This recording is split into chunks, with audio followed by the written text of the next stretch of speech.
Bring Sine Die for us. Talk us through the few bills that could still make it through, Doug.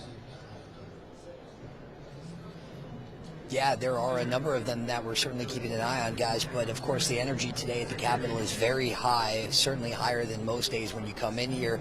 I think everyone is very keenly aware of how high the stakes today are because, as we all know, if it doesn't pass today, it won't get through and become law for this session. So, like I said, there are a number of bills that we're keeping an eye on. Let's talk about some of them now. The first is a bill on anti-Semitism.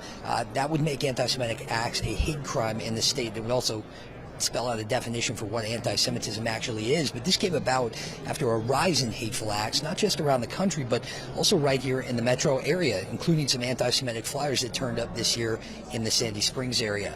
Sports betting is still a possibility, a slim one, but it is still a possibility. It's looking less and less likely by the hour, though. Republicans just cannot seem and have not seemed to be able to muster up the support for this in this session. We're also looking at a pending mental health bill that would address a big shortage of not just mental health providers. It would also streamline the way that agencies share information about patients. We know with a lot of recent hospital closings, this is a big one.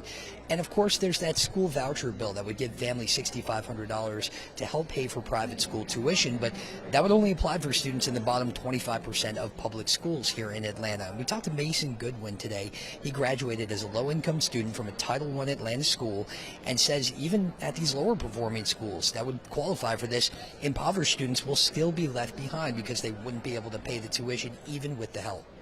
We do want to see a we're calling it opportunity weight into that QBE formula, which would give direct funding to those lower income students, to those schools with students living in poverty. And we think that would be the solution here rather than doing this.